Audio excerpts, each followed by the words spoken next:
Ini namanya Jabar Ruman. Ini Bapak Ibu mulai cerita. Ini adalah Jabar Ruman. Jabar Ruman ini ya dulu tinggi Pak, tinggi sehingga tidak diketahui oleh pasukan musuh karena pasukan 50 pemanah handal yang dipilih oleh Rasulullah itu tegak di sini. Kemudian pasukan Quraisy keluar dari sana. Keluar dari sana ya, datang ke sini oleh perang di sini. Oleh perang di sini. Tapi kata Rasulullah pasukan pemanah di sini tidak boleh turun. Ya. Kemudian ketika mulai perang dipimpin oleh Khalid bin Walid dan Abu Sufyan, mulai dipanahi sama pasukan kita di sini. Pasukan Rasulullah tadi dipanahi sehingga secara telak langsung mereka kalah. Tetapi pasukan berkuda yang dipimpin oleh Khalid bin Walid masih tetap hidup dan mengintai. Khalid bin Walid itu adalah jenderal perang, panglima perang kafir Quraisy yang tidak pernah kalah dalam berperang. Dan Allah menunjukkan bahwa memang dia ini adalah seorang yang pandai dalam berperang. 200 pasukan berkuda yang dia pimpin, dia ajak untuk berkeliling dari belakang sana. Belakang Jawa Lumut itu perang kan terjadi di sini nih. Perang terjadi, kemudian beliau melihat kondisi ketika itu kaum Quraisy itu kalah. Kaum muslimin yang masih ada di bawah, yang sini belum, langsung turun dan mengambil harta rampasan karena ngajak anak, istri dan mereka membawa harta untuk bekal mereka hidup. Ya, kocar-kacirlah pasukan kafir Quraisy karena kalah, karena takut kalau misalnya dia tinggal di sini kena tawan, jadi budak. Kalau jadi budak tidak bebas hidupnya, ya kan? Kocar-kacir lari, kemudian pasukan Muslim yang masih hidup di sini itu mengambil harta rampasan. Tergoda yang di sini sehingga mereka turun sebanyak 40 orang dan pimpinan dari pasukan pemanah ini namanya Abdullah. Kata Abdullah, "Hei kalian ingatlah pesan Rasulullah bahwa apapun yang terjadi jangan kemana-mana." Tetapi 40 orang yang tergoda atas ghanimah, harta rampasan tadi turun. Dan salah satu dari mereka nyeletuk itu ngomong dengan pemimpinnya Abdullah bahwasanya Rasulullah pun membolehkan kita mengambil harta rampasan. Jadi alasan itu sehingga mereka turun. Tamak mereka, tidak mempedulikan perintah dari Rasul. Pasukan yang berkuda tadi melihat kondisi di sini hanya 10 orang saja, sedangkan ini adalah center. Inilah yang menghabisi pasukan tadi ya. Muter pasukan Khalid bin Walid berkuda tadi ke belakang ini. Dari sana kemudian ke belakang, pasukan pemanah menghadap ke sini. Khalid bin Walid menyerang dari belakang. Khalid bin Walid menyerang dari belakang, membunuh pasukan yang tinggal 10 tadi.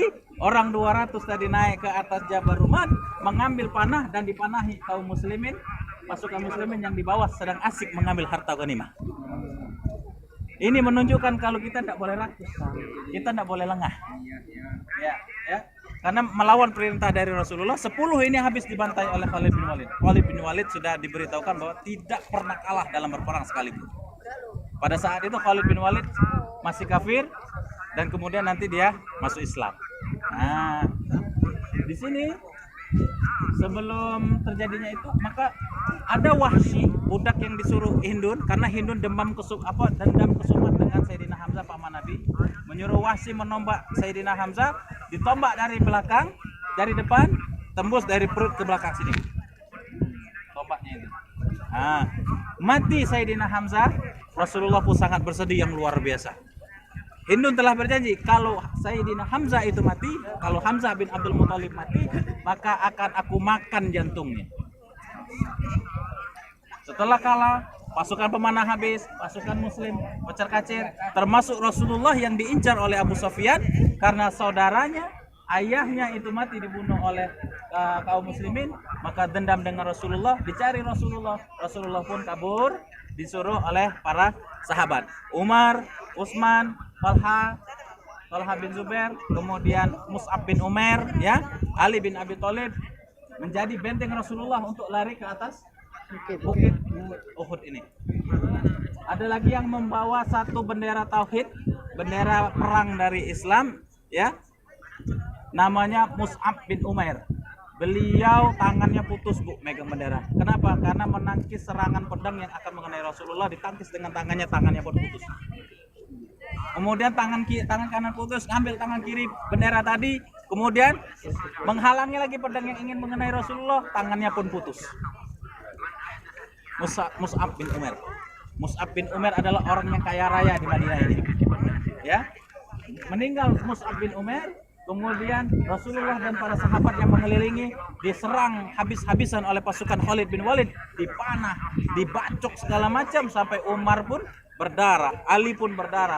Rasulullah luka pelipisnya sampai netes darahnya, di sininya luka, kemudian giginya patah satu. Rasulullah giginya patah, dilempar oleh Quraisy tadi.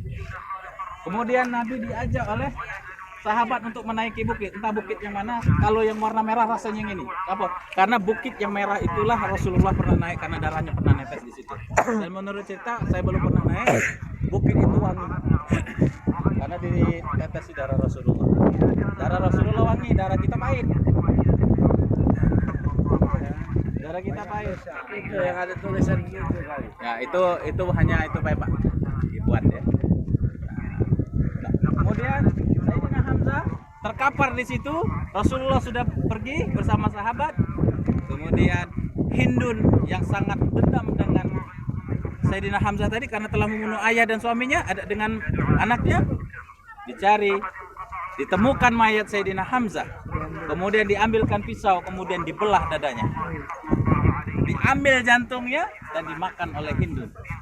Ketika digigit oleh Hindun, tidak sampai ditelan, dia mendapatkan hidayah bahwa aku, ya Allah, begitu kejamnya saya, begitu kejamnya aku sehingga memakan darah dari orang Quraisy. Mana Sayyidina Hamzah ini orang Quraisy juga, tapi hanya masuk Islam saja yang membedakan. Kemudian Hindun pun menangis sejadi-jadinya, merasa sudah puas dan juga ada penyesalan karena terlalu ringas ya, terlalu seperti binatang yang saya ini, waduh, sampai makan jantung orang gitu kan. Tak gilon yang gawe ini isinya kan. Sudah itu nangis Hindun, balik. Sudah balik, pulang rombongan Quraisy, merasa sudah puas, sudah membunuh orang-orang Islam. Rasulullah pun turun dari gunung. Rasulullah turun dari gunung mencari makam para sahabat. Pada waktu itu dari 700 orang itu yang meninggal 70 syuhada yang mati. Dikuburkan di situ. Nah, ini pagar ini ada 70 syuhada yang mati, ada kotak besar dan ada kotak lagi kecil. Ini makam Sayyidina Hamzah. Dulu ada yang mengatakan pada tahun 2003, tapi menurut saya itu lebih lama lagi. Di sini pernah banjir. Di sini pernah banjir, itu makanya dibuat kanal, ya. Dulu di sini pernah banjir. Makam ini bukan di sini dulu.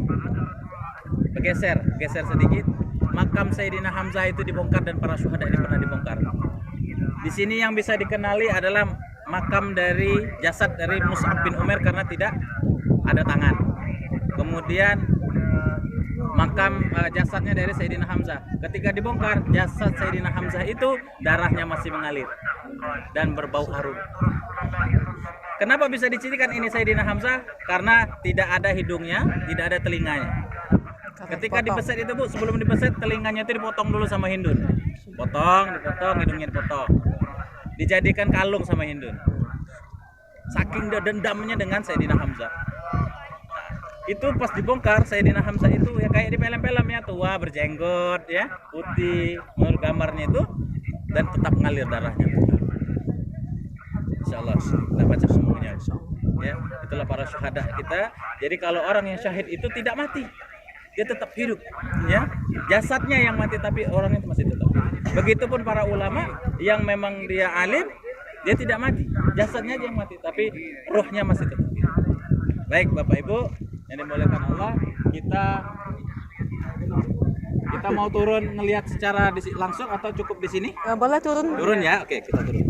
Nanti sudah dari situ kita foto-foto. Tinggi. Yuk, dari sini.